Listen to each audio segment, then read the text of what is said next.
little scissor piss, cross pee, crossfires. Sword fighting? Crossfires. There's a urinal in one of those bathrooms. I use the urinal. Yeah, it's like Fuck a toilet yeah. and a urinal. So You always use the urinal. I don't. Need I to. feel like we're deprived of a whole toilet because of the urinal. No. It's a toilet and the urinal next to it. For no reason. No, I hear that, but I'm saying like sometimes when you go to like actual like restrooms in public, like we have like a urinal and a toilet when it could be two toilets. Preferably, right? Yeah, like and there's times where you got I don't know, Yeah, like I back get when I what you're worked saying. construction and I had to fucking shit at like you feel me out there and you have to go to a public fucking McDonald's or fucking wherever the fuck you I thought they would find have in the the middle of nowhere. outhouses. No, Those plastic outhouses. nothing.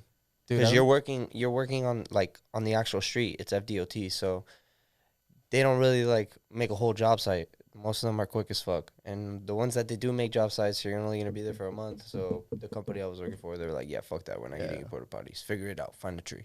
So like, I so fucked up. had such a hard time shitting out in, Shit in in the the woods. middle. Like I can't. There's no woods. What am I talking about? No, there's no There's wood. Miami. It's on the The side of fucking the- no, concrete. and, like you're in the Sitting middle. of Tropical You're Park. in the middle of Arcadia and Sebring and a bunch of random ass places. Jesus. You feel me? So like, I'm shitting on the side of the road and I just would have a hard time. So I drive to the fucking nearest gas station. How would you wherever the poop? fuck. Like, how would you? Oh, you couldn't. I could not. And I There's hate too much going on. shitting in gas stations, bro. And I hate shitting in gas stations. Especially I'm when the the guy who bathroom's puts toilet outside. paper on the phone. Oh my god! If the Yeah. bathroom's outside, Like when they gotta Bathrooms give you are the outside. key, I'm like, fuck, man. Yeah, bro. I instantly know.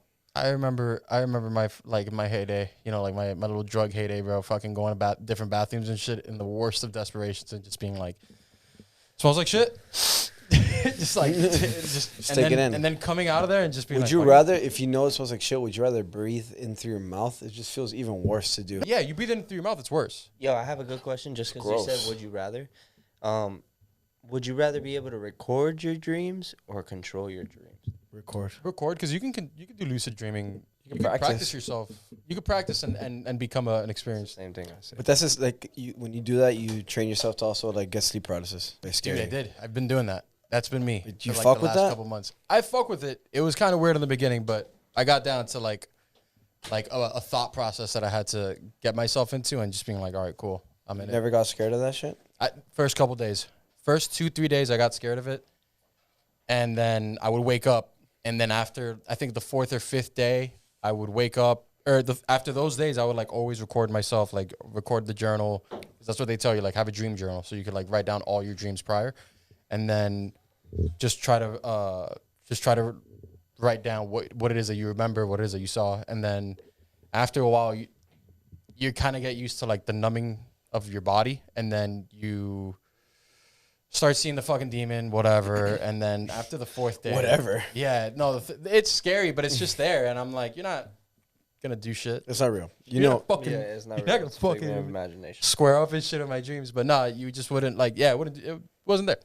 So then the 4th day is when I actually fucking got completely immersed myself in it. And yeah, bro, like just completely started controlling my dreams. Fucking wild. I don't dream much just because since like I normally smoke right before bed, like I really don't dream much. just Or I wake up. can't remember it, but Just fucking wake I up. just fucking knock out and wake up. No problem. Fucking wild. And I wake up and I'm like, fuck, time to go to work. Like that's it. That's crazy. It'd be like that. I did see that when you were like, when I was trying to get into it, I couldn't smoke before bed. I couldn't smoke like a good like hour and a half before bed. Yeah, they say smoking, Don't and mind. it sucks because they say smoking, like you're not supposed to smoke 2 hours before you actually go to sleep because smoking prevents you from actually going into your REM cycle. And REM cycle is where your body actually like recuperates. Yeah, your body, I think it's all of your nerves And it's start. where it heals or whatever. Yeah, your body starts at the 2nd or 3rd stage of sleep, and that lasts about 30 minutes, and then you hit REM, and then your REM is just completely like you're in it. You're just in it. But are you supposed to dream more if you don't smoke, or no? No, you never get into that. Supposedly, like, people that smoke don't dream as much. Yeah, that's the whole thing. So like if you're trying you're to not in dream REM. or if you're really trying to like recuperate your body and like get REM cycles, etc., like you can't smoke like 2 hours before bed. There's 4 stages. There's the first one where you're just there chilling in your bed, like just waiting to go to sleep. The second one is when you're actually already closed your eyes and then you start it. That's what's considered like a power nap. And then the third is where that's what we were saying, like just like you're recharging. fourth is where you're actually dreaming, rapid eye movement. Like that's why, have you ever seen like someone sleep and their like eyes are slow, like slightly open? That's REM. That's essentially what that is. And that's where, you know, all the dreams happen, where the magic happens. Where, you know, in your dreams you're Fucking crazy, bro. You can never punch anybody. Sploogey dreams? Yeah. Have you ever tried punching somebody in your dreams? Just Damn, I have dreams where I can't punch somebody. Yeah, like you I'm can't. trying to move. it's slow It's motion, like right? slow. I'm trying to run away, but I can't. You Those are can't the punch worst anybody in your dreams, dreams. dude. That's fucking trippy. Yeah. Yeah. Now that you mention it, I mean, I can't really recollect me punching anyone. It's funny, man. They have those interpretations of dreams where they're like, if you see this in your dream, and Do you believe that? No, I don't. As a kid, I thought it was cool though. No. Like if you saw a tsunami in a dream, or you lost a tooth, or Didn't some they have shit, a whole website where you would put Yeah, in what yeah. you or if you like siblings die, or like a family member There's dies in a actually dream. one. There is one. teeth falling and you're like if you see you can't- people's teeth falling, someone's you know, gonna die. You can't. Yeah, you can't fall in your dreams either. I've fallen in my dreams. No, you fall, but if like You don't like, see yourself actually like. You just forever are falling. Oh yeah, but it's like in third person. You just see My yourself dream, I had a dream falling like eternally. It was like in third person but though. you didn't actually hit the floor, right? No, it's just Exactly. didn't stop. You know what happened It's to me? crazy. One time I was my dad's a truck driver, so he goes out of town a lot, and there's times where like I was like 9 years old sleeping next to my mom, and my mom and dad on their bed, they have nightstands on each side, and I was falling in my dream, and I felt the whole dream I was falling. Like it felt like the whole dream I was falling. I was there for like I don't know, like what a dream is, I guess, 10 minutes. And I'm falling down and I hit my head on the counter. Like I woke up as soon as I hit my head on the Because nightstand. you actually did. Because I actually did. The same thing with like peeing when you're Yeah. pissing. It's I've like, had a dream where like and I was probably like younger, like 11, 10, you feel me? was But I 24. remember Sure. 24. Nah. Sure but I he was. remember I was still living at my parents, so fuck you. At the youngest 18, okay? Yeah. But anyways, I remember like me dreaming one time that I got up, walked to the bathroom, and actually took a piss, but then I actually urinated. on Yeah, myself. I feel like that's a common one for pissing yourself. Sucked. Yeah. I was It in was a- so vivid. I remember like walking through like my bedroom door, I was- walking through the hallway. Yeah, like I was in a hotel. I was in Orlando, I think, and I was maybe 17 years old. And I was dreaming that I was in like a boat, like a raft in the middle of the ocean. And I tried seeing like a fish and I tried catching it. And I'm a fucking 17-year-old retard just trying to grab for a fucking fish. And I fall in. And when I fall in, I wake up and I'm like, oh, fuck, I pissed everything. You were It wet was as so a fucking motherfucker. funny. I swear to God. It was so fucking funny. And my mom woke up because my mom and I were sharing this. She's like, yo, did you piss the bed? I was like, yeah. She's like, fuck. I was like, Have you ever pissed a bed in your pissed a friend bed, house? Oh, no. I've never done that. No. I pissed a I've bunk never done bed that. what? at the top. Yeah, on the Yo, top. are you serious? I was on the top. All right. It was the most embarrassing, one of the most embarrassing days of my Yo, life. that's pretty bad, dog. I ain't gonna cap, dog. I'm not sure if a little hit him like during like mid sleep. Like I'm not It's sure just how like- it went down, but it was bad. That's like next level. It's getting fucking waterboarded. Like that's Japanese torture, isn't it? When they drop the water on your forehead so you go insane. Chinese Have torture. this They drop. piss? They just hold you down. They drop Fuck, one man. drop of water every other second terrible. on your one spot on your forehead. It drives you mad. It drives you Correct. mad. Crazy. But Crazy like to think. since I've been like doing the whole like new schedule of like working the embroidery in the full time and like all of this shit, I've just been trying to like catch more sleep, but it's been terrible. Like How's the mattress? the mattress is fire. Like, and that's the thing. Like in between, like when I was switching jobs or whatever, I got this job at this mattress place. Long story short, got plugged in with a fire ass mattress.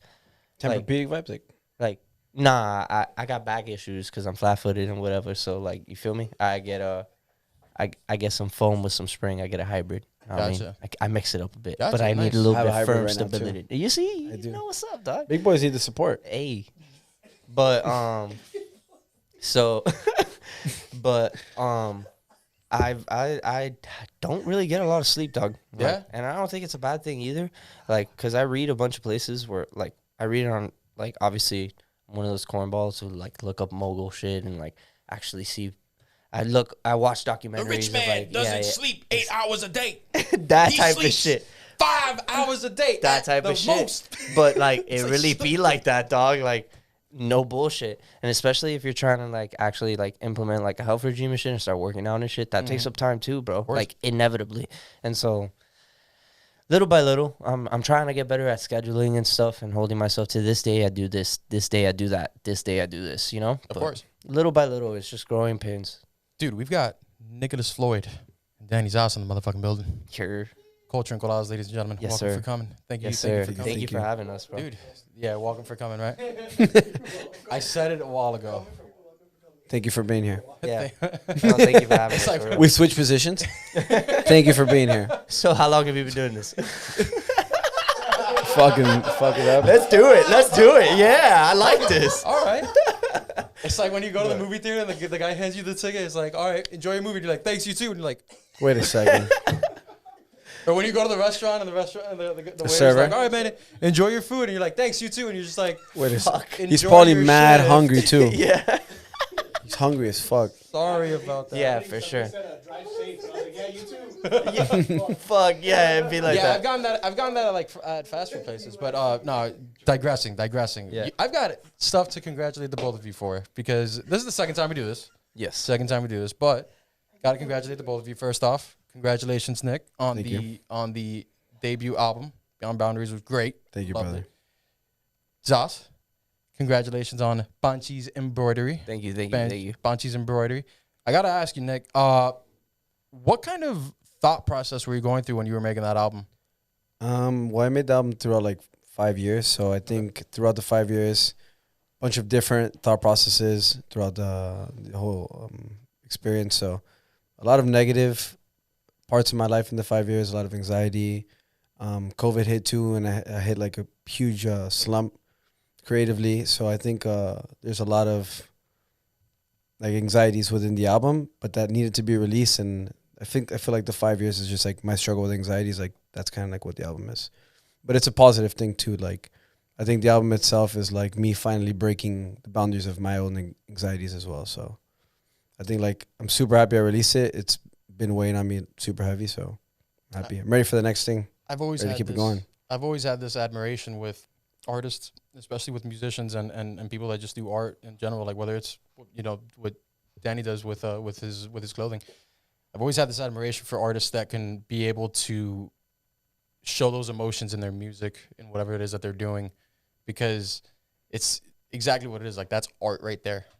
Like that's art. And I feel like with this album, I mean, you could tell a lot of the themes from the songs were definitely, now that you say it, anxiety driven. It was kind of yeah. Yeah. A lot of it's like escapism too. Like I write in a way where like I want to leave, or I write about leaving or being somewhere else.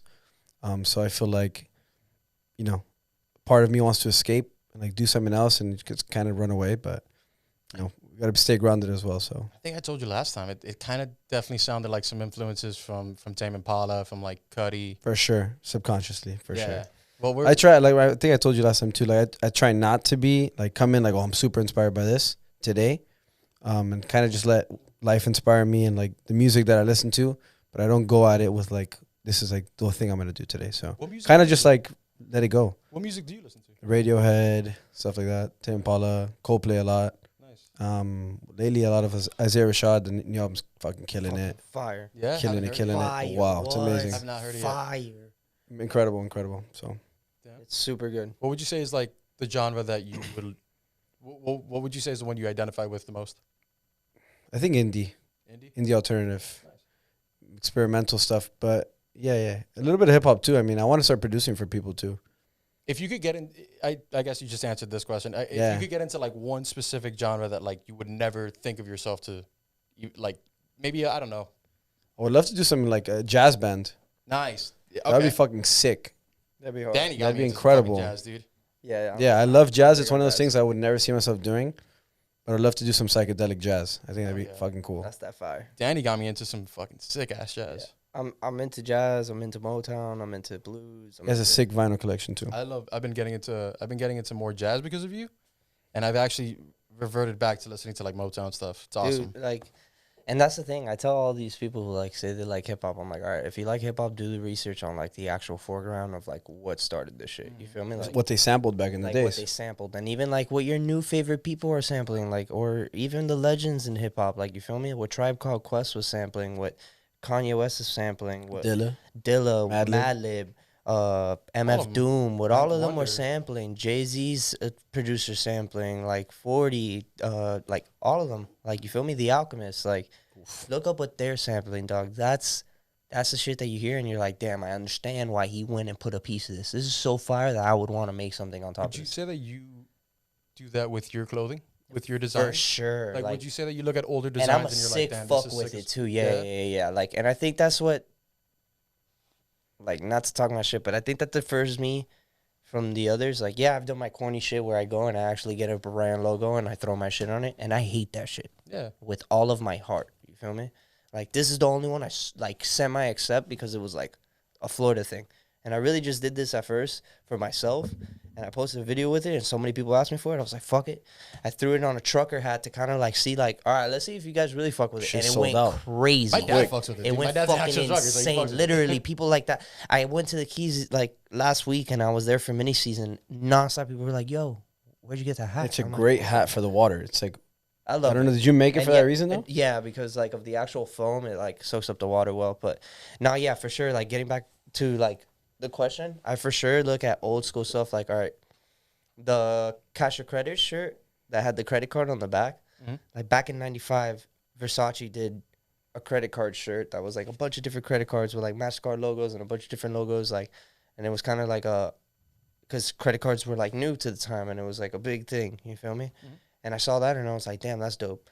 And so like I went and like in the credit card, and this is why I say I'm a sick fuck with it. Like, in the credit card, it's Xavier's birthday in the digits, and his like the day he left us, like in the actual digits of the card, and then like it has like a number like that was his favorite number, along with like another different code that whatever we'll leave off topic. Okay. But point is, it's something that like if you know, you know. If you don't, you don't get it. And like the name of it is Charge It to the Game, which is something Xavier always said, always. Any L he took, any L he personally delivered to anyone, whatever it was Charge It to the Game. You feel me? And like, I think it's important to take influence from other people, and especially in music, it's harder, dog. Like, you guys have so many copyright things to worry about. Like, for us, I'm not gonna lie, like, designers won't even say it, but it's facts, bro. You can do it, and what they're gonna send a Nothing's gonna cease and happen. desist before anything, and That's your if you fucking with make Nike. buku money. Yeah. And, That's your no, fucking with and, Nike. and once again, you gotta make buku money to do Yeah. that shit, bro. Like, remember these dudes was dropping Sue Me shirts with every fucking logo in the game when we were in high school, and that shit was everybody was wearing that shit. Silence, because it's facts. You feel me? Like, Yeah. it's crazy. Like, so to me, it's like all the shirts that you see that go crazy in Miami. It's all like, and the cringy shit too. Even the fucking made in Miami or made of Cuban parts. Like, all the play on words of fucking Goya products and fucking Café Pilon and all this extra shit. Like, yo, that shit kills it. Makes money, right? It makes easy Sells. money. Yeah. So like for me, I had to find the balance of, yo, I have to make money off this shit because it takes money to make it, and like, I feel the same you way. feel me? I wanted to at least make something that I could take care of the people that like I'll leave off word, you feel me? But for him and his people, you feel me? And so Of like course. I had to find a way to do that while also not giving up my creativity. And that's why I made the Panchi's embroidery thing. Because like the Panchi's embroidery thing was something I could still get off my craft, but the LLX thing is now going to be way more focused and based on like what it was about. You feel me? And I'm excited for that because I can get back to like the roots of it. Mhm. And then like the Panchi's embroidery is to get the quick cash.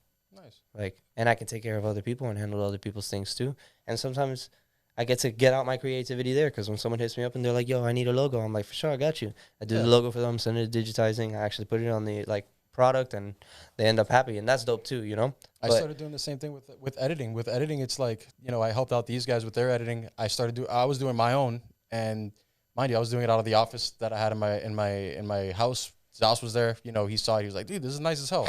I think we can all agree that this is Yeah. nicer. No, But, hell uh, yeah, this is crazy. But I started doing my editing, then I was doing their editing, then I started doing another podcast's editing, and Good. you know, even there, I was just like getting more creative with it. What were you trying to? Now I was gonna say it's a bit along the lines of you were saying, like adding on to it. Same thing with music, like, you know, do you build off of like what people like, and you know you do that, or do you remain authentic. I think it's a very gray area, very fine line of like how to do it, but still remain true to yourself and to what you do. For me personally, I think like you just gotta do you. You know, like run with the designs you got and run with the production that's in your head, and people will follow suit. You know. Yeah, I feel like people like it. I feel like with music though, man, it's like I remember just downloading stuff on LimeWire, putting it into my phone, downloading, torrenting. I shouldn't say this on the podcast. But just torrenting stuff on the phone. It's quite the process. Hey, bro. Who the fuck cares? It was a big process to get music in our ears back then. There's a lot of availability. You could go on your phone. It's competitive. Yeah. Just in the same way, it's easier to make clothes now too. Yeah. Hey, for sure. And that's the other thing. It's like now, it's funny. I was having this conversation with my dad the other day. Like back in the day, his era, you get me, or our parents' generation, they were worried about you have to learn a craft or a tool, like an OG trade, so that if anything worse comes to worse, you can fall back on your trade. But now times are different. Like you and your editing, that's a trade, bro. Like, and nowadays that's a whole trade. Like I have my cousin who's my partner on Panchi's Embroidery. You feel me? His fiance is a fucking goat at marketing on social media. You get me? That's a whole fucking trade. That's a trade now. That's a trade now. And that's fucking key to our success too. That's for sure. It sucks, but we really have to focus on that. We talked about as networking everybody. could you imagine having to go like to DJ booths and stuff and like going to like actual radio stations and being like, yo, please play the CD. Here's 100 on top. Please play my shit. Mm-hmm. Like, yo, that's some hard stuff that like they had to go through back in the day. And now you could just upload this shit on some fucking apps. It's harder though. I remember I saw something. T-Pain was talking about it on this other podcast from here in Miami. He was saying how the labels got $17 billion last year, and only 12% of that actually went to Spotify artists or to artists in general. And that's crazy. But off of streams. I or is it? Oh, okay. I don't know the specifics of it. Because I would like to know if like because artists make their money on touring for the most part and like performing. So. I want to know if they take a lot of money from their touring money as well. Like, is that? I mean, $17 billion. I feel like that depends on your deal, though. Yeah. Because there are such thing as 360 deals where they take pieces off of everything. You know what I mean? And then there's such thing as high market deals. There's such like, I know very minimal because that was one of the things I wanted to study. But music management. Yeah, I wanted to really get into that. And like, eventually, I just was like, fuck it, I'll be there. I did a bit of music management okay. classes in Dade. Did you? Year 2 years. Did you release the album through a label or just you? Nah, just all our label, C Sound. So okay, Gangway. Yeah. Right. Yeah. Who else? I haven't heard anything. So it's me. We have a techno artist, which is my alias, and then my cousin. So we're just gonna build from that. Nice. I think eventually, if either between me and my cousin pop off, I would love to curate the sound of the label. Of course. So not only do the music, but create the brand as well. So of course, do everything in house. Are you doing anything new right now? I remember you put something up that I was going to ask you about. It was, you said that this album was mentally tolling on you. Yeah. And I wanted to ask you about that because I want to know what you mean. And then now is when I'm asking you if you have anything new lined up. Because I do remember seeing that you were going to drop something new before the year ended. I also said I was going to stop making music for a while. Yeah. Like after I released the album, like I'm music vacation. Okay. But it just weighed on me a lot, like I said, because the anxieties around it. Not only the anxieties I dealt with in life, but the anxiety of releasing it, seeing how it was going to be, like what people were going to think about it, what my friends were going to think about it, more importantly, my family. Just being transparent with the audience and like showing who I really am through the music, and I feel like a lot of people didn't know what the music was going to sound like. So it's super like, for me, it's like, it was coming out of your show. Yeah, exactly. It's exposing myself and like showing people these lyrics that I write. Like there's a lot in me in the music, and I don't know how it's going to be received. So it's scary. I respected the album a lot just for that reason. I mean, I respect it a lot more now just for that reason of what you're telling me. Because even with this podcast, man, I'll tell you right now, when I started, I was so scared. This is exposing too, even for you. It's nerve-wracking, dude. Yeah. I'm talking for a straight hour every other day. So and everywhere, and you have to live with the afterthought of now, and like the times we're in now. Like, is everything I'm doing okay? Like, am I offending anyone on anything I'm saying? I had to cut that off. I said that's so on front of everything. Like, even for me, like when last year, like when COVID came, like, and then the protests happened, like I had my lineup ready to go, and I didn't drop it because anybody who was dropping anything, like if it wasn't about that, you're a piece of shit. Why are you trying to make money right now, et cetera, et cetera. So it was like, all right, I'm gonna sit on this, and like That may be selfish to even say right now. I might be fucking saying some crazy shit right now that someone's gonna be like, "Oh my god, you get me?" But like, eventually you have to just cut that off your I mind. had to cut it because off, dude. It's, I it's was impossible, bro. a major part of my growth at the very least was that when I first started this, I was 20, 22, and I was just listening to one podcast because I was just getting into it. And then after a while, I said, some things happened. We had to stop. And I started listening to more podcasts, different kinds of podcasts. And I saw myself saying, bro, I can say whatever I want to say. This is my thing. And I feel like with your music, dude, the fact that you did it is already a huge thing. Yeah, no, There's it was a lot of people super stress relieving, There's bro. a lot of people that are going to talk and say, I'm going to do this, I'm going to do this, I'm going to do this. And they, it just falls through. It falls through. The fact that you did it alone is already a huge achievement on your part. Shows a lot of work. And the fact that you released it, dude, you just told me right now that you had anxiety. I had no clue because of the fact that you released this album so confidently. Yeah. And I was seeing it from Zaz. I was seeing it from my boy Stoltz. Dude, you came out with the album. I listened to it just to hear. I was like, hey, you know what? I don't really listen to a lot of local artists. I don't think Denzel Curry counts in that regard. And I don't think not at this point. I don't think Chuck Daddy, Yeah. I'm like, let me take a listen to what I'm missing out on. And dude, I loved it. I loved it. And it was a great album. What kind of talk to me about the mindset that you told me already that this album is a little bit more of your personal personal vendettas, but what is it what kind of mindset are you putting yourself in now to make music? I think it's more like a free expression now where like I don't feel like I have any nagging anxieties like to release something. Mm-hmm. So I'm kind of just like I take inspiration from the day to day. Like I do everything very like kind of like when you play basketball, you just move, you just do. You move with what's it's going the same on, thing. Like when I make music, I just do. Like I'll start playing something, like okay, and whatever I make inspires the lyrics and so on and so forth. So I think everything is very like almost impulsive in that matter. Like I just write what I feel at the moment. For the most part, I think it's much more positive. I'm in a much more positive place in general. So I think the next album's going forward will be a lot more uplifting, I feel. Maybe. Okay. Yeah. Okay. Are you taking any, I know you said you didn't like to take influence from a lot, No, it's hard because it's true. That's true. But lately I've been accepting that it's also okay. Like, because you have to have influences. What comes with so that, important, What comes with that availability of more music, like what we were talking about prior, is you just like certain sounds and certain things that you hear and you pick that up and you're like, damn, maybe I can do something like that with my own thing or for sure. Like I listen, I'm sure with Danny, you see something, you're like, damn, I like that. I want to see if maybe it'll look nicer with this or, things like that. With podcasting, it's like I listen to podcasts, I'm like, damn, I like this kind of format. Let me try this out. Just things like that. Yeah, there's definitely things like synth sounds, like sounds I want to recreate. That I've been listening to a lot of new age lately, like Joy Division, stuff like that. So I also like the emphasis of like the way they sing, like they used to sing back in the day. There's a lot of like groaning and like they were super a lot of dude. So a lot of emphasis on the vocals. I don't know. So I'm tuning into that. And I feel like that's another thing. You have to be intact with your senses, like, or with your surroundings. Like for me, like I like to do a lot of homegrown shit. And so like even the other day I was driving down 20th and I passed the Camel, and like I grew up around there. You feel me? And Camello, you know what I mean? And saw that and I was like, dog, I'm gonna fucking use this. And like I'm not gonna say what I'm doing with it because I know you people will fucking copy me because you've done it before and you'll do it again.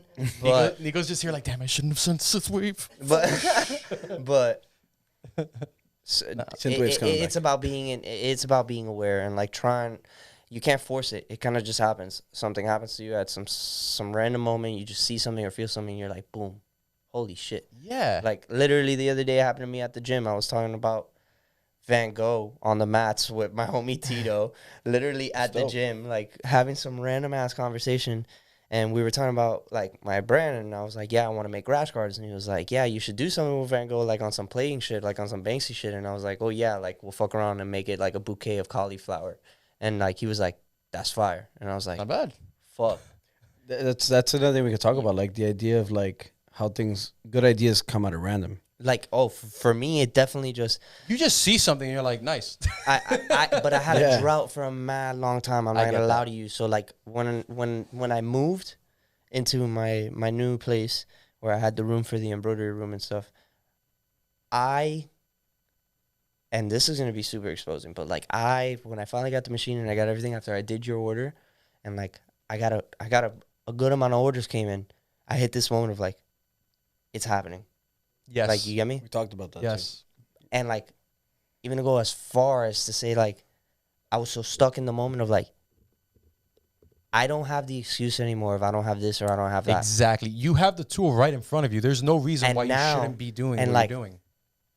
Now I have no bailout on like, oh, I'm not doing this because blah, blah, blah, blah, blah. I'm not doing this because I don't have a machine. If I had a machine, I'd be off already. I'd be gone.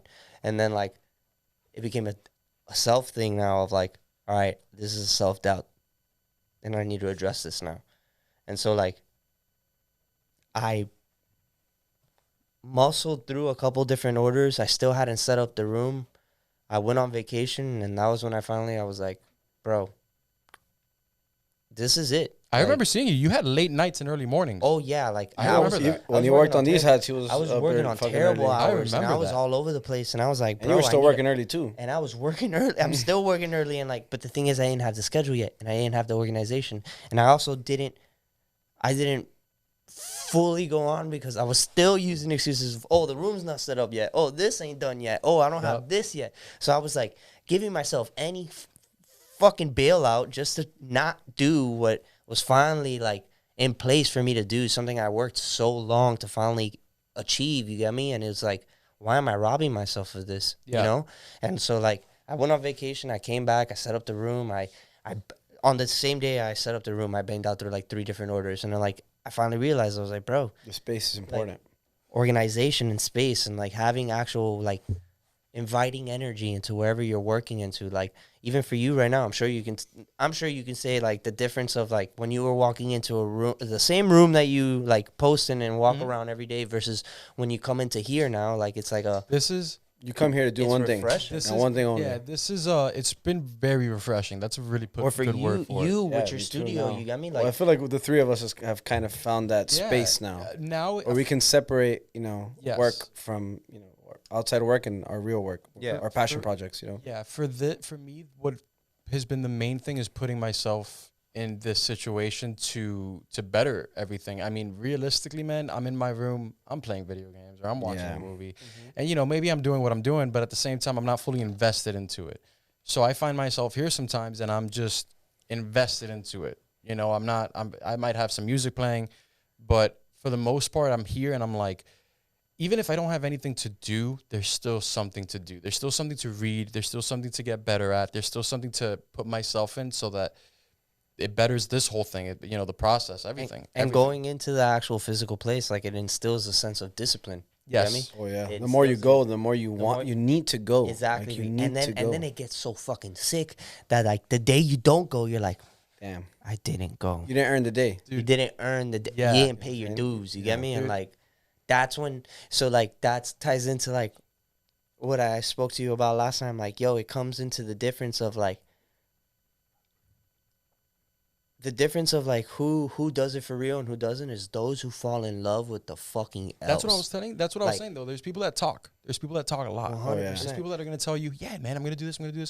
And it just ends up not happening. And to put it in the simplest term, like not even on like on some creative shit, like even for something like that instills discipline in anything, like something that's humbling, just like in creative, like going to the gym, doing martial arts, like or going to jiu-jitsu, something that like you gotta clock in and you gotta come and face your whoopings. Yeah. And like you see them fall like flies, bro. People after a month or a week, they're like, yeah, It's not they for start me. making excuses Yeah, of yeah, like yeah. blah blah blah blah blah blah. Like, and granted, that's a lot more extreme of a thing to point out, but it's a thing. Like you have to have something that you go to do, and like for the benefit of yes your health, but that it sucks in the process, and you're like, damn, I don't want to go do it, but I'm still gonna go do it because I gotta do it. yeah, Something interesting to like piggyback on that's like, don't you feel like you kind of snowball in a positive way? In the same way yeah. you can snowball negative way. in a negative way, Yeah. which happens. It's like a battle I go through all the time. Weight, anxiety, the food I eat, what I put in my body. So,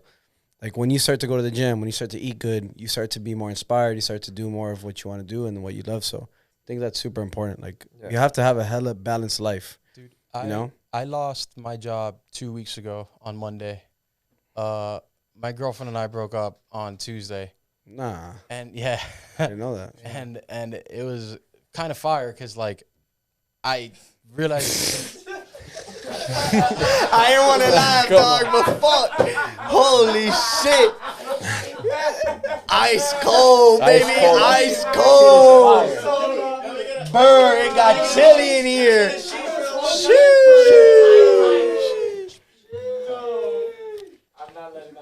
You were saying. You were saying. You're highlighting that.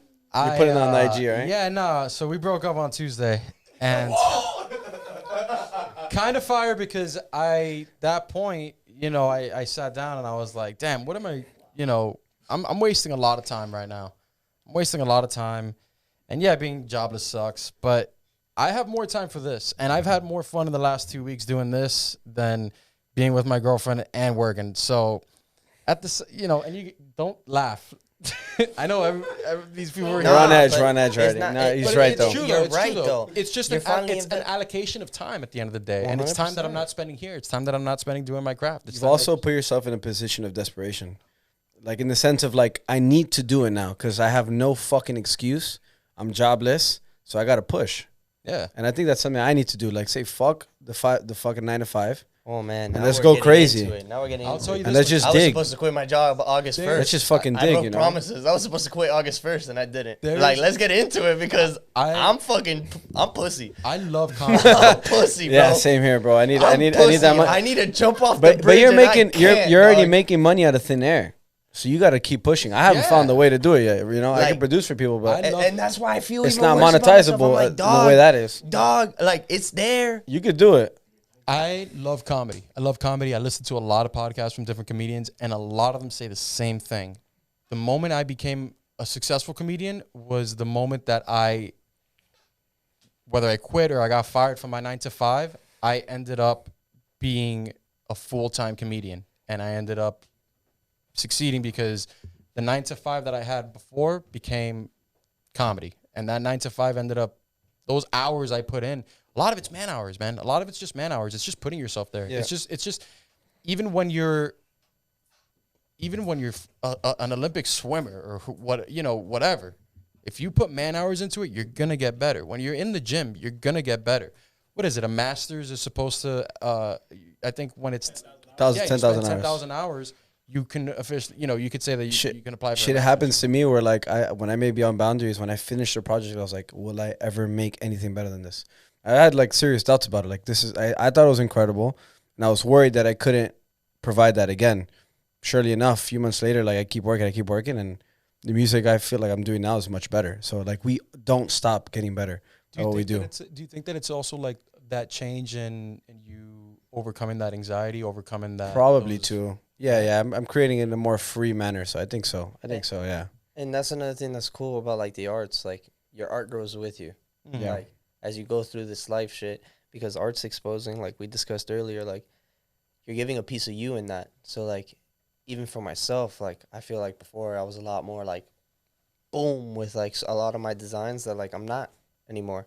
Or I was a lot more edgy and like sad boy on some of my designs that it's like. And you look at that now and you're like, I this don't is have those whatever. feelings anymore. You know what I mean? I'm now I have a lot more vibrant colors and outside. Like a lot of the last drop I did, that was like the 8 shirts that I did like for the summer. That was inspired by going outside because we were in quarantine. You get me? And everybody missed being outside. And I was like, fuck, I want to put something that makes you want to go to the beach with this shirt on or go to the like pool with this shirt on. You get me? Like, and so.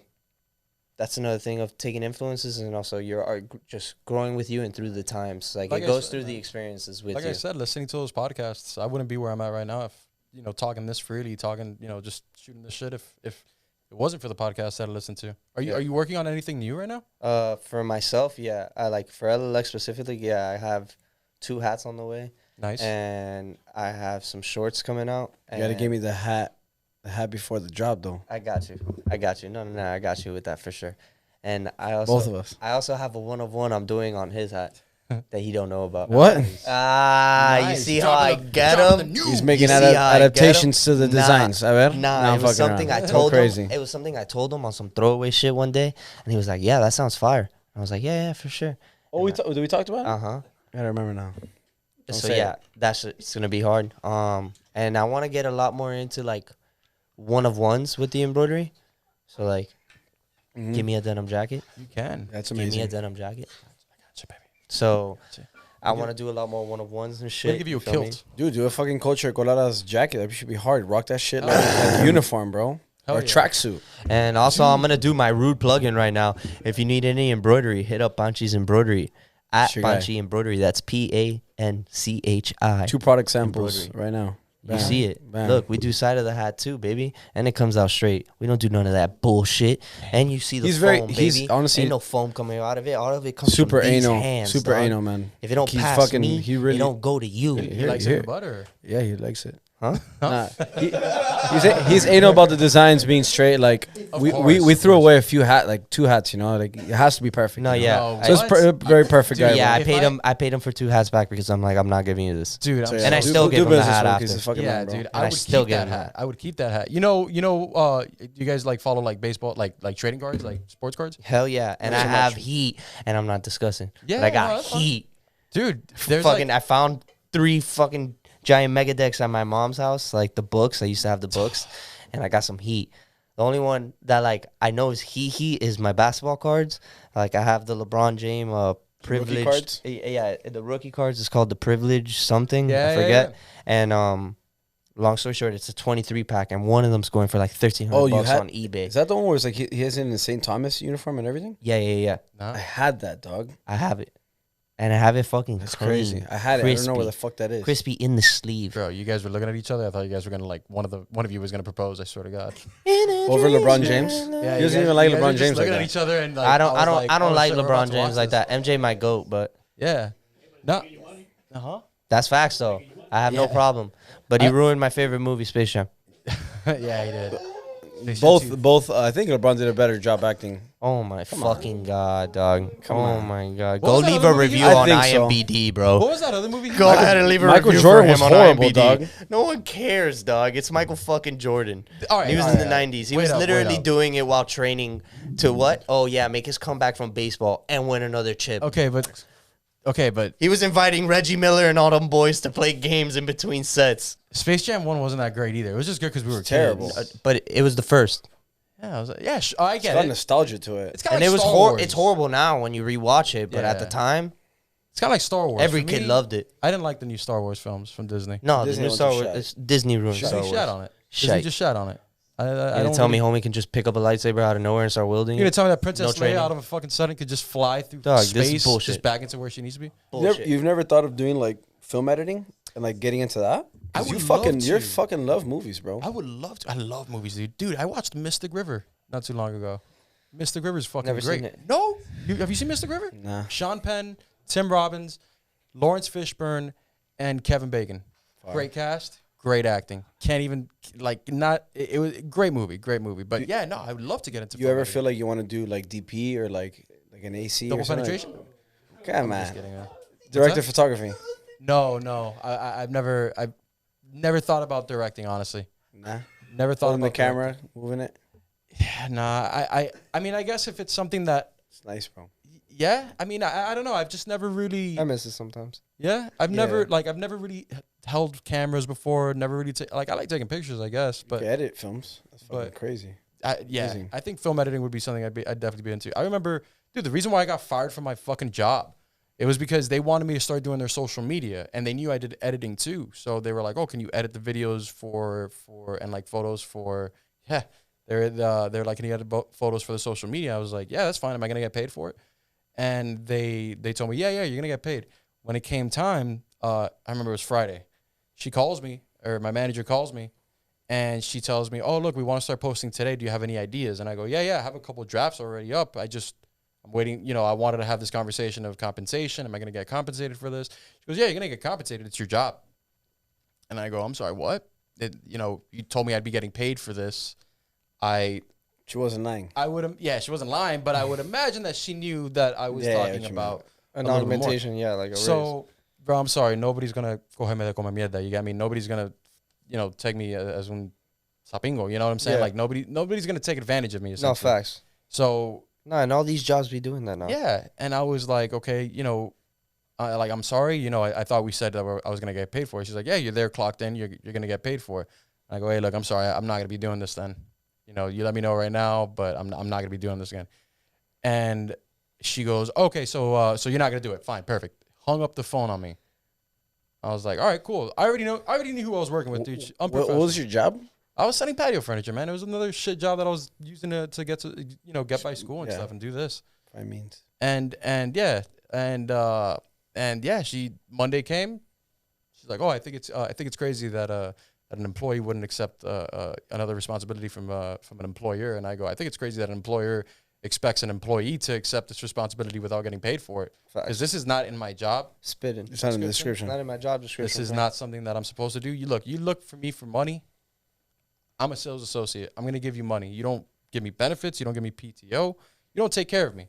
So I'm not gonna worry about another job, an entirely different job description than, you know, if you guys aren't gonna be taking care of me at the very least. Yeah. And yeah, they fired me on Monday, and that was it. I think But it was one of the best things that probably could Yeah, happen to you. facts. it You'll definitely is, man. Look, man, I'm behind on cards. Can't care less. Like, for me personally, $1, I can make that tomorrow. I can, you know, Money as comes quick- and goes. as quickly as I can spend It's it. crazy. When I was making my most money, I was the saddest. Mm-hmm. No bullshit, and not on some fucking like cringy shit. Like just like it was facts. I was touching the most money. I was selling. You get me? I was making a lot of money, and blowing it as fast as I made it. Mm-hmm. And I had all these people around me. Like you get me? I was just soliciting with people who like now like who are they to me? Can't even remember them. You get me? And like it just. It's You were life, also dog. young then. Oh, facts. True, Nah, yo. yo, and life. You touch that money now, you're just gonna you reinvest it. 100%. the right because things. That's what I'm getting to. This life shit, the way it plays out, it has to play out like that. Yeah. That's one thing I've found peace in. Like, and it may have gotten me more into religion again and stuff like that. So you, but you I believe found, in predestiny. I believe in not in destiny, everything's you up believe to in you. destiny. Like, not everything's in your control. I believe. But you there's also believe some in shit- manifestation. 100%. I believe there's So some things take a you can try blend. to bring approach, and you can try to give out a vibrant, good energy and hope that that's reciprocating. But sometimes, like, you get me? Like, I can be happy as fuck all day, but there can be an asshole. Yeah. Sometimes there's just an asshole. I've told And myself it's just that what it before. is. And there was nothing I could do to control that person. You get me? And so, like, my mom, like, you feel me? She'd be sending me, like, prayers and shit in the morning. She sent me one the other day. God, give me the serenity to, like, you feel me? Control the things, like, I mean, like, give me the serenity to not stress over the things I can't. You get me? Give me the It's kind of pace like to stress base over of the things I don't. stoicism too. You get me? Like, what I'm saying is like, everyone should at least have something to remind them it's not on them. Not Yeah. everything's on them. Yeah. You get me? And then in this life thing, what I'm tying into, like, what I was, like, originally saying was just, like, I don't get to where I am now without all of my fuck-ups and all the things I did before. Of course. Like, it's just, like, the yin and the yang. There's no bad without good. There's no good without bad. It's just how it goes. And, like,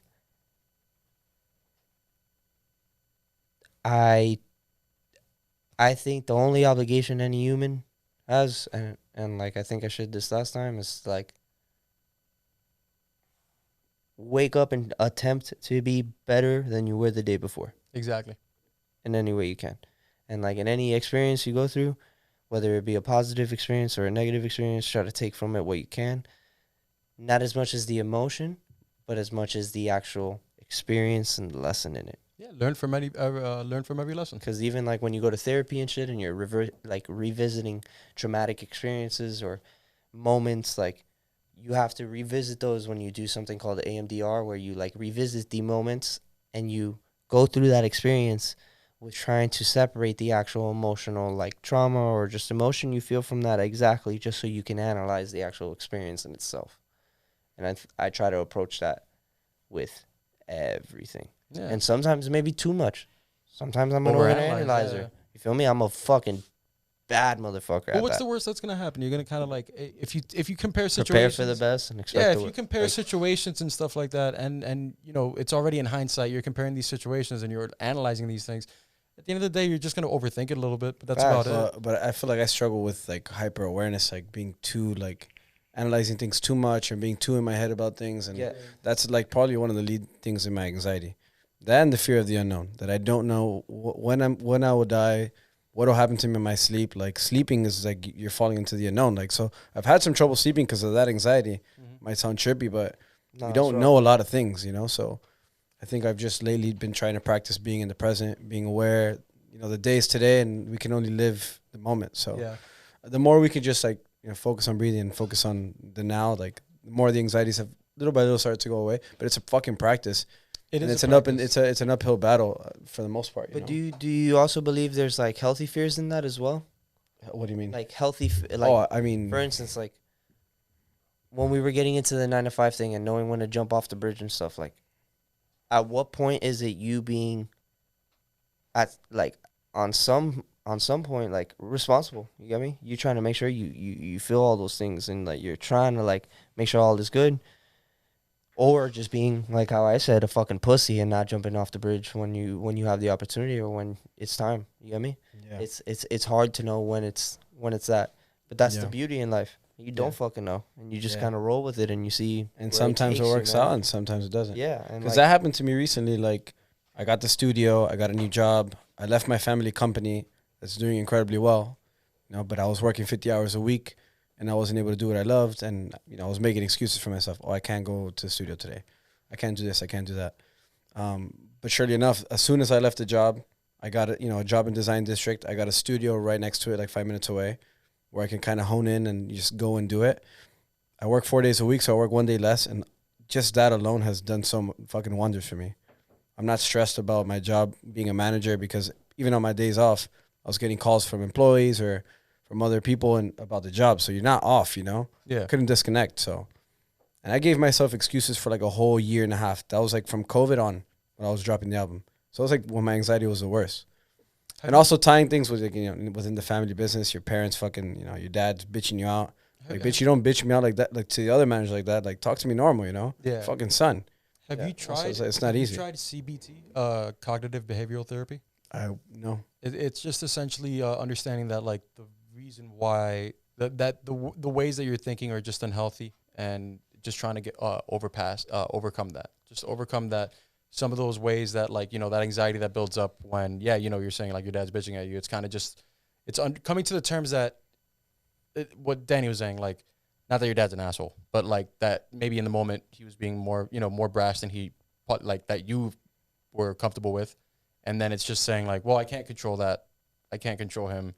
Like, you know, coming to terms with the situation and just being like, You can only control how you feel about it. exactly. So, you know, a lot of, at least with me, man, my personal anxieties were always within myself, kind of just like not feeling so confident in myself. It was always, if somebody sent me to do something, it'd be like, did I do it right? Did I do it right? Yeah, you did it right. Oh, okay, seeking cool. validation. It's seeking validation. Yeah. And after a while, I kind of had to drop that, because if I'm always It's seeking hindering. validation, I'm never going to do this. If I'm looking at, It's hindering as fuck, yeah, if I'm looking at if I'm editing my podcasts, and they're especially not, for us that we type shit have to sell our product. yeah, Yeah, I mean, if I'm editing my we podcast, we are seeking validation. of course we are, on some aspects. But You get it's me? different because it's different. It's different because when I'm editing the podcast and I'm looking at this and I'm like, oh, I shouldn't have said this, or oh, I look like too much of an idiot, or oh, I'm stuttering too much. If I think of that, it's never going to come out. There's not going to be a product to sell at that point.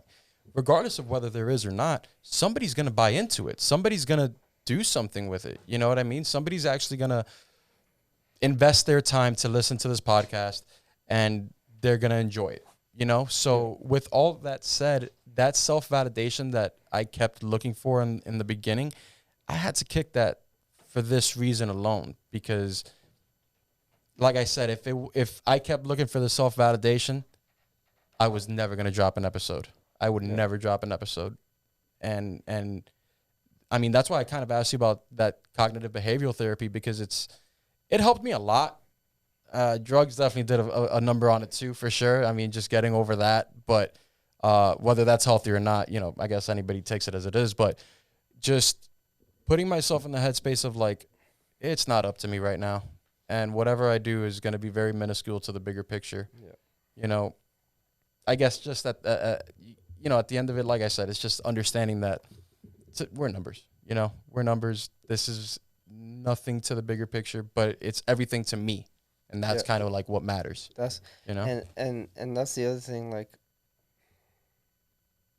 that's why, like, when I see motivational speakers like Gary Vee and shit, I almost get mad.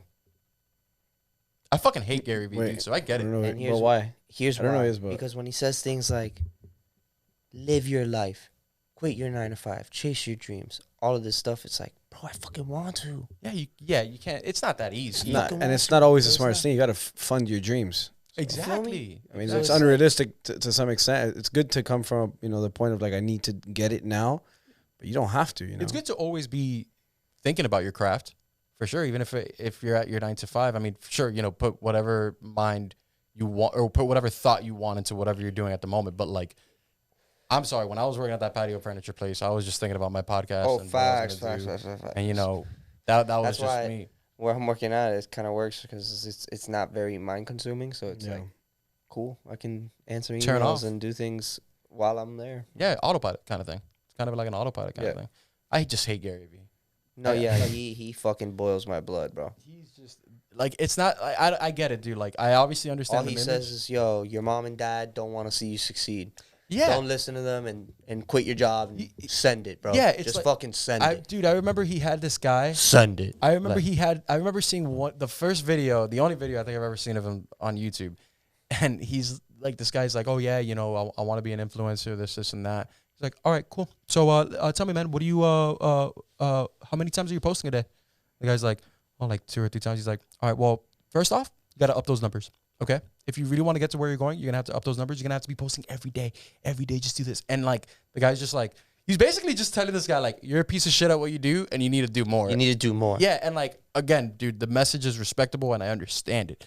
But like, Sometimes it's just like, just too Bro, much try. for me at the time. It's like, all right, dude, like, sleeping I got- 4 hours everyone- a day. yeah. I'm fucking trying my Everybody hardest has here. their Like, come on, formula, dog. bro. Like, God damn it. you're Like, fucking pulling yourself to work and you're just like, I'm here. You're about And to then lose your job afterwards, You 'cause expect yourself to yeah, actually put like actual positive energy into what you're doing. Like, come on, you can't do it like that either. it takes, and that's why it goes back to what you said. Like, it's balance, bro. It's bad. You know what it is though? It's that And you need to be comfortable with like everything, man. Like, if you're funding your job, you need to know that when you're doing your craft, you're It's for a reason. secured. You're Yeah. secured. If you fuck it, man, if you have to work a 9 to 5 to spend that other time at what you want to do, you got to go into, it's only going to be more of a, I guess, more of a, like something like in your conscious, just being like, I can't believe I'm like, right now is that's kind of what I'm going through. But at the same time, I'm like, whatever, dude, I'll find another job. But that's kind of my thing now. I'm like, I'm here at the studio and I'm like, I spend gas to get here. I'm not working. I'm not looking for another job. I'm not doing this. But it's also like, I'm doing what I want to do. And all that other stuff, I could find a job tomorrow. It's not that it's not that hard, but especially now, but it's just being comfortable. It's having the means to be comfortable so that when you are doing what you want to do, you're in a good place. You're in a good spot. You're not thinking about anything that you're Facts. you're not worried about. stressing You're not that other worrying shit, about it. yeah. Yeah, exactly. You're not stressing anything.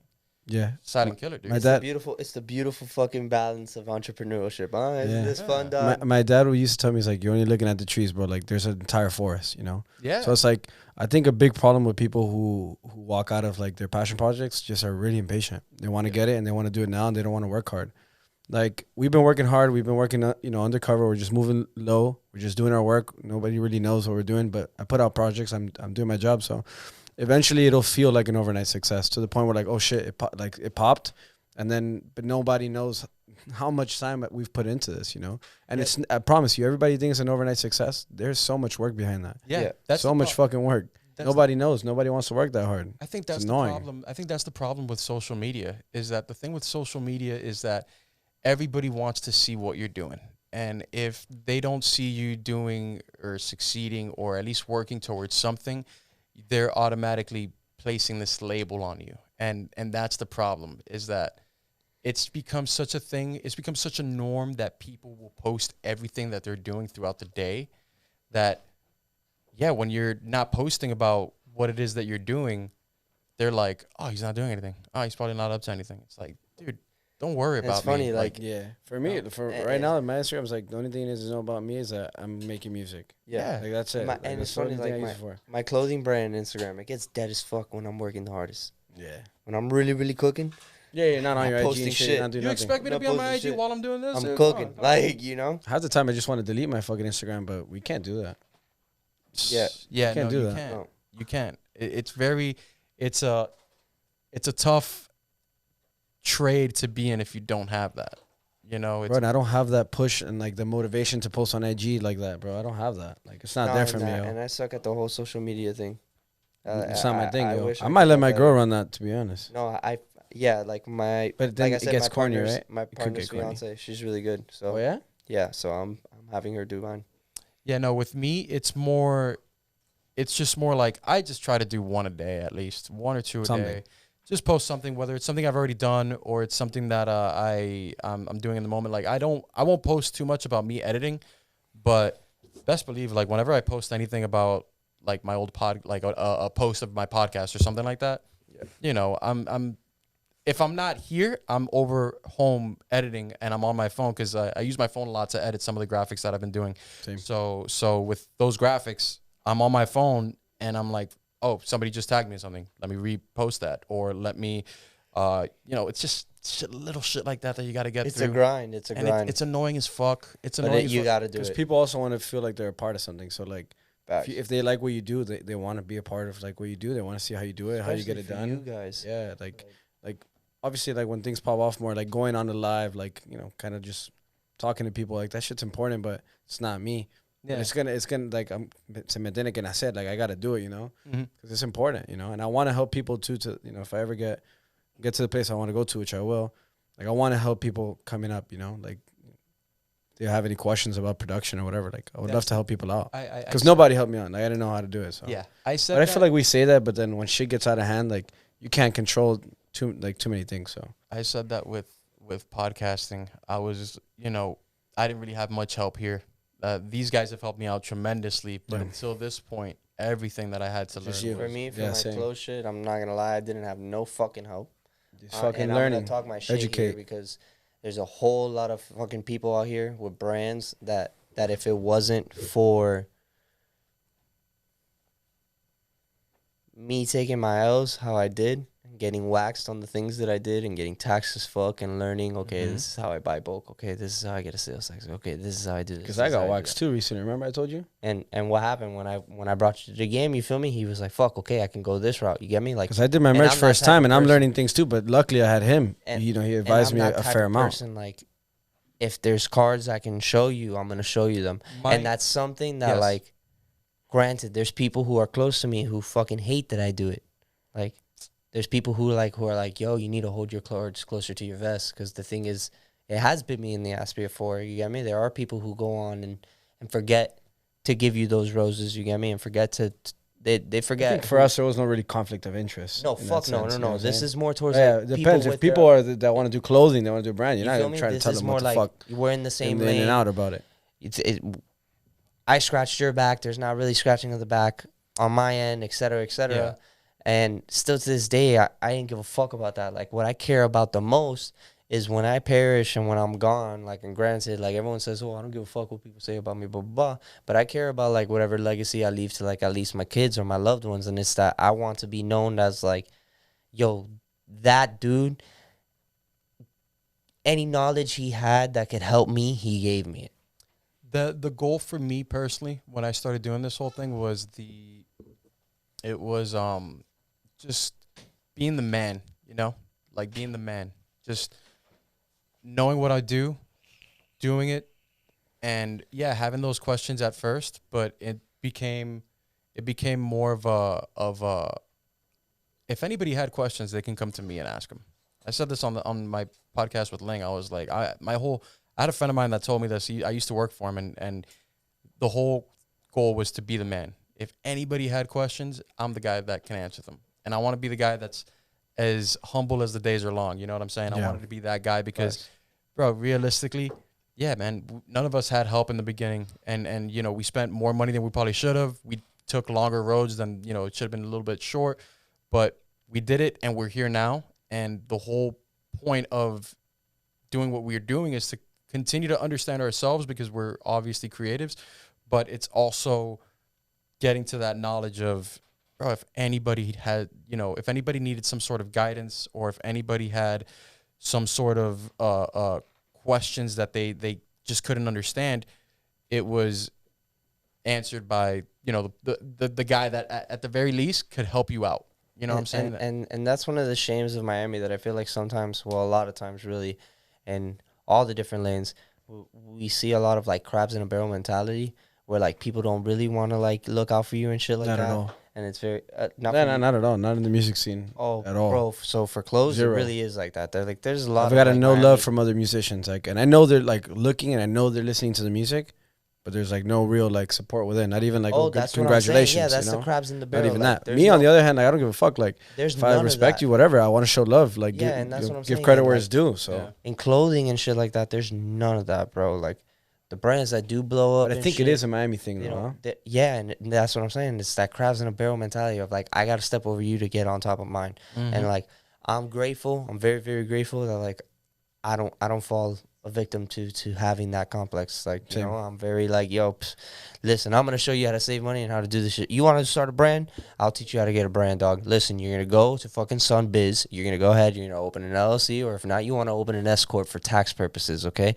Then you're going to go ahead and you're going to get your sales tax. After you get your sales tax, you're going to go ahead and start making your actual like your actual account infos with different actual fucking manufacturers, like Get the notepad AutoCAD out, and get with the all notepad these out. different things. I can give you all this shit, and the reason why I can, dog, is because I still feel confident in my craft, and I know you can't do it like me, respectfully.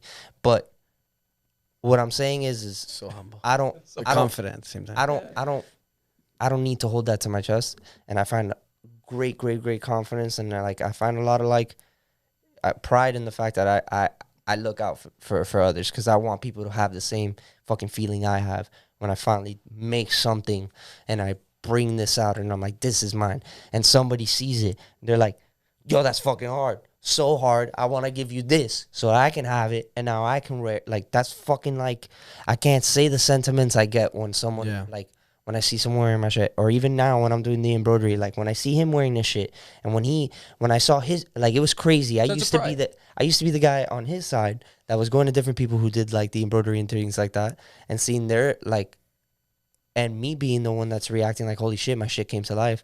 And now I got to get that feeling on the other end when I brought his like album logo, you get me, and I put it on an embroidery cap, and he was like, fuck, this is my album logo on a fucking cap. Like, you know, like, it was super dope. It was a dope ass moment. Even doper that it's my friend that I know he's worked on something for so long, and he knows I've worked to try to get this for so long. It was a really dope moment, man. And I'm really grateful that, like, you know, like, I'm grateful that I have this outlet, and I think everyone should have an outlet of some sort that they get whatever they feel out. Something. Even if it's not monetary, even if it's not for business or anything like that. Like, even if it's just for you. Like, you get me? My girlfriend, for the longest time, she used to like tell me, she's like, I'm not creative. Like, I don't think I'm creative. And it's just like people just never tried. You know, maybe when you were a kid and you drew a little bit and then you forgot how to do that and you just said, fuck it. But recently she started painting, and, you know, months later, she's an incredible artist. I look at her and like other friends of mine will come over and be like, you did this? Like, you just started painting. So there's things that people don't tap into, but like everybody has somewhere to go, somewhere to like release some creativity. So I think everybody needs to have something like that. Facts, I think so. Facts. I think it's super, super important and super healthy for you to have. With podcasting, it's different because like I'm just talking to people. No, that's or I'm cap. talking to myself. That's cap. That's cap. No, You want to but- know why? Because you're releasing your actual social like. Yeah, but like my expressions social and interactions with people. Yeah, But of course. that's an outlet, dog. It- That's you. That's you. Even right now, you're getting to get Not pieces only of that, you're us. also editing the shit out of everything. Yeah, Facts. You're setting up. You're doing a you know, stage setting pretty much at this point. Little by little, Facts, you but just to keep get deeper than that, like, different it's an things. outlet of a sort, because like you're exposing yourself a bit, but you're also getting to get something out of someone that, bro. Like, for instance, me owning up to you on the fact that, like, you get me. I'm still too scared to quit my 9 to 5 to jump off the bridge. You get me? Like, that's a real deal. Or pushing back the embroidery machine for so long because I was scared of not having that outlook. Like, bro, you get to get those gems from different people, like, and have these moments of experiences where you hear their stories, or like even with Ling Ling when you heard her different stories. Come or on, her wise different person, outlook. yo. Like, That's some Easily. real shit, dog. That like you don't undermine that, dog. I don't The like cool that. thing- And you'll have I like ain't this gonna let you crazy do sense that of again, bro. sympathy and empathy that like not a No lot of one in people this have. room should let you speak like that about you and your craft. You heard? The cool thing with this, man, I must say, all that is cool. Everything I do, I love it. You know, talking to you guys has been a fucking pleasure. Ever since I met Nico, you know, it's always been fucking chilling. Sick. I love seeing you post. Thank you. You know, every time I see fucking Punchy's embroidery post up, I love it. I reposted that thing the other day. Got to bring each other up. You got to bring each Yeah, other up. facts. And I love it. For me, it's more along the lines of like, I want to put myself as a personality in play to what this city has made me. You got me? This city is bro, you're seeing it in the shirt that Danny's wearing, you're seeing it in the hat that he's wearing. You know, with all that, like all the experience, the art that we're making is only relative to the experiences that we've had as people.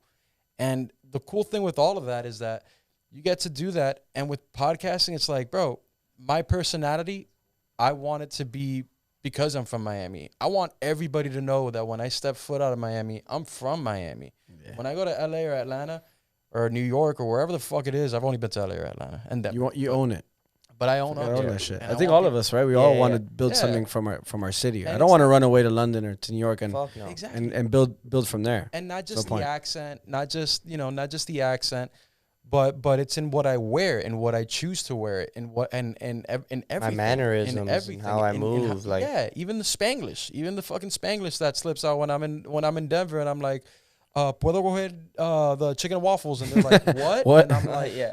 chicken and waffles. I just said chicken and Yeah. waffles. You should know that I'm ordering chicken Yeah, and waffles, yeah, right? yeah. No, I'd be like that. It'd be like that, and that's another thing that like I'm really grateful for. At least in my clothes, like I feel like I've held true. I've held true to the actual Florida boys, like the Miami fucking like maiden date, like really from here, like it's homegrown, and I'm proud of it. And I even went out. I lived elsewhere for a bit. It was fucking terrible.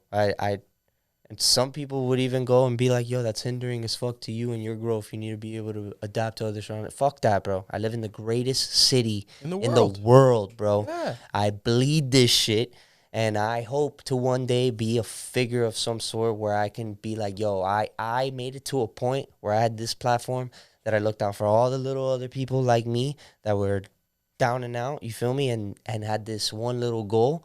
And I just want to be able to like give those opportunities. Like, With music, I think it's different because you could be a trick daddy and just all you do on every song is talk about Miami and stuff like that. But Yeah, I feel like people think about Miami music. They think about like Pitbull, or like, Denzel Curry, Puya, Trick Daddy. yeah, Yeah. but Mostly hip hop stuff. Yeah. So, Yeah, but it'd be cool to like that'd be fucking crazy. with your do music, something different out of Miami, like and, Yeah, but with and your own that music- as well. even with your music, man, like I feel like even regardless what you went through is still indicative of your experiences growing up to that point, Of course. you know, of making those songs. Yeah. So even with that, you know, when anybody ever asks you, how did that album come about? You were, you know, whether you're 40 or 80 years old, you'd be like, I was living in Miami or I'm here in Miami and I went through this and this is my experiences. And all the music that you're going to make from here on out is going to have that sound to it. 100%. And it's going to have that experience behind it. Yeah. Which is what, you know, again, with podcasting, it's a little different just for the sense that this is going to be something I plan on being consistent with. So every other week I'm going to be posting an episode. You know, times are going to change and you're going to see that change actively happening. But it's kind of the same thing with all the art that we do in the sense that you weren't the same person you were when you first dropped Fuck no. your first drop. And you're not the same person that you are now. When I started this 8 When you years started- ago. when you started I writing was the literally album. like a sophomore when I started making music, crazy. or a freshman. You see? So on Look GarageBand. at that. So On On my Garage keyboard, Band. dude. I was sampling a Tribe Called Quest. Fucking Dude, that's first time. awesome. The What first time song? I ever produced something was I Left My Wallet in El Segundo. That's that's the one album. That's the one duo or trio that got me through middle school and high school. Oh yeah, sick. No, I But love what Tribe. song of Tribe Called Quest? It's called were I you Left singing? My Wallet in El Segundo. Left So my name wallet it in El El Segundo. Segundo. So whatever, my brother and his friends they were going to, what is it when you do grad bash or whatever? You leave. Yeah. on They- your I senior wasn't trip or smoking whatever. back then. They were high as fuck in the room. You know, my brother didn't know that he didn't know I knew he smoked or not. Yeah. So he was tripping out. He paranoid. He left the room because he was like, "Oh shit, we're high as fuck right now." And I came in with my laptop and I played them a beat, and they started going crazy. And that's when I was like, "Okay, I could this do is what I'm something gonna with keep this. doing this." And I started on GarageBand with a Tribe Called Quest sample and some 808s, and I just threw it on there, typed it in there. And then look at where you look at. And yeah, look and now at we have what a you full did. studio, 7 synths, drum machines. Yeah, And I don't want to say it all Insane. comes It's full circle. amazing. It doesn't come full circle, but the circle's still writing itself, man. You're still writing that. You're still writing that journey. yeah. I'm Still happy running. I stuck with it too. You know, so something I have a lot of passion for. If I've made it this far with it, That's the I problem. think, man. A lot of yeah. people don't like Bro, to my stick to first- things. My first shirt was printed on custom ink. .com. CustomInk.com. Yeah, well, Paid same shit as $30 GarageBand, a basically, shirt. really, I same- sold them same for shit. $40 and I lost all my money in shipping. I took these L's, bro, but I fucking loved it right But- from the beginning. I was like, "Oh, this is crazy." Then I got put onto Photoshop. Then I started learning different types of garmenting. Like There's gonna be people now that want to start a fucking clothing brand. They want to start music. They want to start podcasting. And they're gonna come up to us. They're gonna say, "Hey, I saw Custom Ink was doing this," or "Hey, I'm working off GarageBand," or "Hey, I'm spending $15 a month on SoundCloud," or just shit that they shouldn't be doing. And you're gonna look at them and you're gonna be like, "Do this instead. yes, Do this. Take this Yeah, way. yeah, yeah. Take and that's this gonna route." be the beautiful moment. And that's going to be the beauty in that when you identify yourself as not just a musician or the designer of clothing or a podcaster, you're a teacher now. You're a teacher. Because, I don't know about you guys, but I'm going to school for mass communications, and there was a part of me that, frankly, didn't think that I would be able to make this. Like, didn't think that I'd be able to do this podcasting thing. And, whatever, I guess that's left to be determined, right? All of us right now, we're young. So anything can stick, anything can fall. What we're sticking to now is the fact that it sticks, right? There was a point in time where I wanted to be a teacher and just be that. Then I'm like, that doesn't pay as well. So regardless, the beauty in it gets to be those teaching moments where anybody, comes in and says, "Hey, I want to intern," or I want to intern at the clothing brand, or I want to intern with your podcast. I want to learn under you with music. Dude, my girl's little brother, like, the other day came up to me. He was like, "Yo, can I learn how to run the machine?" And I was like, I saw you posted. That was awesome. And this kid doesn't, this Protege. kid doesn't like anything. yes, Albert, I if can. you ever see this dog, I'm gonna roast you right now. This kid doesn't like nothing. Like, he shows no emotion or anything. He's just like, And he had whole it time. then. And he He came up must have to felt me your passion as well. and he though. was like, "Yo, dog, what's Something that up? just I see reflected. this. I like patches." Yeah. And I was like, "Okay, well, like, all right. So if you're for real, show up this day." Homie texted me all week and showed up that day, and got straight to it. And Yeah, it's awesome. that to me, fucking was amazing. You get me? Like, it was like I busted my ass to get this thing that now can be a thing for other people as well. Yeah. And That's that, a teaching moment. Man. that's dope. That's Yeah, it. I feel the same way with Soul Silver. With my Yeah, cousin. yeah. So my cousin, I grew up in since obviously our whole life, but he was literally my little brother. He would sleep over. I sleep over his. I went to Argentina when I was 15 alone just to see him because he had moved out there. So our bond is super strong.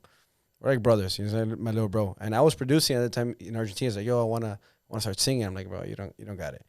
You don't got it." Like, I was like, "Bro, I don't know. voice- You're your just voice sucks. you're telling me this." Voice cold, bro. Ice cold. I would hear him. I was like, "Hey, you don't really got it." And that was my like fault for Clint doing Eastwood that. trying to sing, I was dude. an Calm asshole. I down. was a fucking You're dick. not that guy, buddy. But- Trust me. You're not that guy. But he sent me a song. He said, "Fuck that. Whatever. I could do it myself." He found a friend in Argentina and he sent me a song. I was like, "Wow, this is actually really good."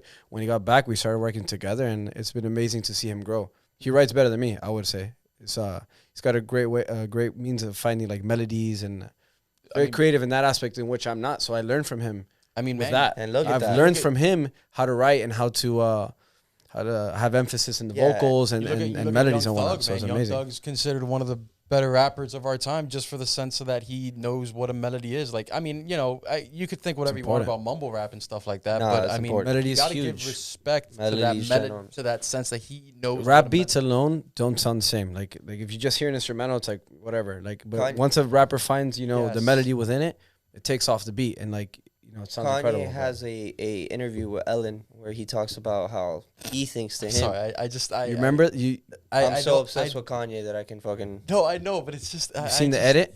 No, I haven't. Oh no, there's a crazy funny edit on The that. the one of him and They were Drake. tripping out and shit. Oh, yeah, Have you yeah, seen yeah. it? It's a funny ass scene to think of Kanye and Ellen on the same DeGeneres. screen. Oh yeah, and, just fucking hilarious. But It was a trippy he interview actually- too. he had a really good part in the interview where he's talking about his music, and he says like, "Yo, I think to me what makes my music, and this is 808's time. He's like, one of the coolest parts about my music is the 808s melodies, and no, the melodies on that are fucking insane. My And he favorite talks about how like the way he would know if the melody hits is if he can sing it in any genre and it still hits. And then he went on and he did a joke of like singing Heartless like in a country accent, and it was fucking fire. You feel me? And it was like, dude, like That's yes, fire though, man. like I mean, melody. 808s is definitely my favorite album, just because of the sole fact that it really did sound like he put in all of his artistic integrity. That's number 2 artistic for me. integrity into it. And man, I remember in middle school, man, when that album came out, and my sister was like, "Oh yeah, Kanye made a singing album. It's not apparently people are trashing it." I'm like, why? Yeah, Like, it why caught people- heat at first. why People weren't fucking trashing with it. And I remember growing up on that album, and I listen to it now, and When I'm he like, did the this live is- performance with the Africans and like the African steel drums and shit, like, and they had like neon paint and shit. I'll never forget. I was like, what the fuck is this, bro? But like, favorite Kanye album I think is Yeezus. Yeah, Yeah. you up there. What about you, Nico? I think it's 808s and Heartbreaks for me. Streetlights. It's like my favorite song. Coldest winter. And like I said, Coldest like 808s is number 2. It's just for me, Yeezus is just He was what on it- some different shit. what it did for the Also, future my of the Dark game. Beautiful Twisted Fantasy. Yeah, of yeah, course. for sure Probably number my 3. second. For Solid. sure number 3. For sure. It's top 10 on at least last time I checked. I think top. Yeah, 100 and if we're albums of getting all into time was rap top 10. albums, like I was just getting subjective and favorite and why. Like for me, it's just Nico's like, yeah, hey. you feel me? For me, it's just What is your It's just favorite? What is your favorite rap album of all favorite. time? Of all Damn, time. that's a hard one. Of bro. all time. We're talking all time here, baby. Probably gonna be Man on the Moon 2. Okay.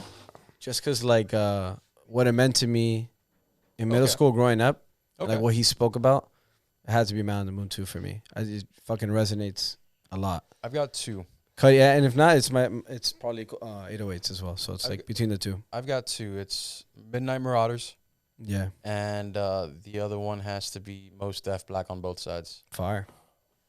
That's a great album.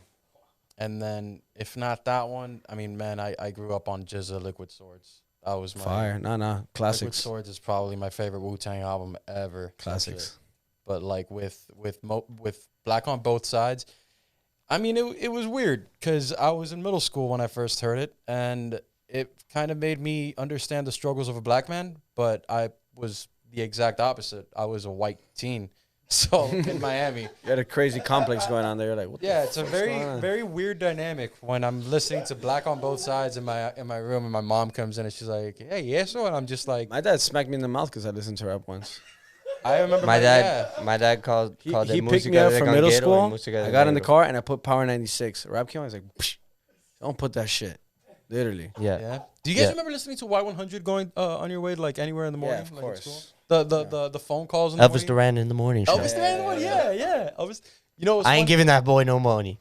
I ain't giving you no plug, bro. But- Even though we don't generate money yet. But You ain't taking my penny, bro. it's funny, man. It's funny, man. I was listening to that when I was younger, but a large part of it, like when I first started driving, it was that, and then I obviously started getting into like sports radio, which is obviously like led me here. And I was just listening to 790 The Ticket and like 560. Nice. Yeah, dude, listening to Levitard. I remember one of the things I was gonna actually bring up when we brought up that conversation of like teaching other people was that dude, for the longest time I tried interning with Levitard. And they never gave me the time of day. And now I don't see it. Like, there's some people now, I don't know about you guys, but there's some people now that I'm like, man, fuck you, bro. I'm gonna make it. I'm not getting on that tip Yeah, because and I'm bad not with gonna say that any shit. names, but I'm like, There's man, a fuck you, lot bro. of I'll people fucking- out here. I'm like, man, fuck you, bro. I'll fucking make it. I'll fucking Bro, there's fuck your podcast in the ass, dude. dog, Watch.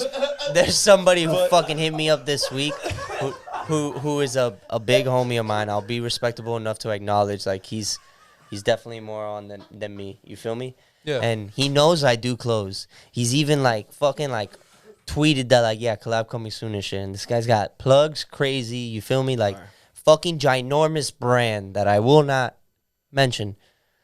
And then he hit me up this week asking, yo, you still edit videos? I'm like, bro, No, but I got my boy John.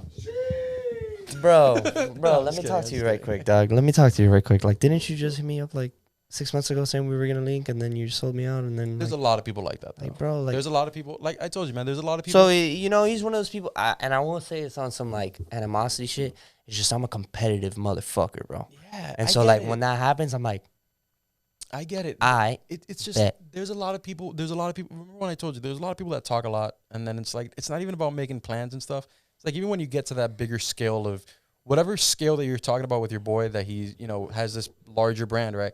It's like there's a lot of people that talk. There's a lot of people that talk. There's a lot of talk about I'm gonna do this. I'm gonna do this, and then there's also a lot of talk to like once you've already kind of made it, it becomes the talk of like, oh yeah, man, I'll help you out. Oh yeah, we'll do this, and they never do. Yeah. They never do. Bro, Peter a little while ago was like, dude, I want to jump on your show. I'm like, yeah, dude, let's set it up. He's like, no, just let me know because these guys always blow me off. And I'm like, bro, we'll set it up, dude. We'll set it up. We're gonna do this. Like, I'm here, you're here a lot of the time. We're gonna set this up. It's just, it's being genuine, bro. It's being genuine. Like, yo, straight up, like, not to offend. But it's like, if I didn't have the time of day for you, I'm not going to blow smoke up your ass and tell you I have the time of day for you and tell you, I'm going to do this. I'm not going to do it. Like, even today, my homie Don hit me up. I love you, Don. He hit me up because he has a clothing brand, and he hit me up for embroidery. And I told him, yo, like, right now, I'm backed up for the next month. So, like, and that's I wanna okay help. say. You feel me? And that was hard to say because I want to be able to drop everything and just. From the last time. I'm sorry. us? How long have we been trying to set this up? It's been a couple of weeks since 3 weeks, 4 weeks, maybe a month. Yeah, Yeah, so yeah, like yeah. it's okay to be like, hey, I can't do it this week. I'd rather not tell you guys, yeah, let's do it. And then Yo. I look like the asshole. On that note, I actually have to get going. So Yeah, you do. It's I did see the time. I want to say thank you so much. I think Dude, it's a Nico, fucking man, sick show. Bro, it's a fucking no, pleasure I had a having you blast. guys, Amazing. dude. It was a I had a pleasure having fucking you guys, man. ball. You guys are very I really hate hate to be the guy don't running worry late to about things. that. Don't worry about that. Hate dude. that feeling. Like, oh No. fuck, I'm that guy. No, So I you gotta said get going. 10:30, dude. We're already Yeah. pushing it, brother. Yeah. Perfect. So we're Yeah, fucking we did a solid. lot more than we told And I'm you. also pissing my pants. Me too. Holy shit. Bro, Nico. All right. Like that. All right, so Nicholas Floyd, is it under? What is it? I think it's an underscore. Underscore. Nicholas Floyd underscore on Instagram. You can also find my album on Spotify, Apple Music. Look up Nicholas Floyd. It's called Beyond Boundaries. And we probably got like 2-3 more projects coming out between the next 6-7 months. So look out for that. Also, you can buy this merch by Punch Embroidery. You already know what it is. It's your boy Johnny Waxer. You can find me at LLX underscore MIA, or you can find me at Banchi Embroidery. That's PANCHI Embroidery. Google how to spell embroidery. Don't make me spell it. And EMBROIDERY. 6th grade spelling bee my, champion. Baby, let's go. my dog on point. You feel me? But yeah. I just gotta plug that in everywhere. 6th grade Plug spelling bee in. champion. Hit us up for your custom embroidery. We do hats, caps, bags, anything you need. Shirts, gis, you name it. Kimonos. We do martial arts out here. And yeah, dog, Os, I love you guys. Thank you for having me. Thank you so much, Dude, Thank you guys. so much. Nah, man, you guys were legit a pleasure. Thank you so much for being here. Ladies and gentlemen, thank you for tuning in to the newest episode of Culture and Collage. We'll see you again next time. All right.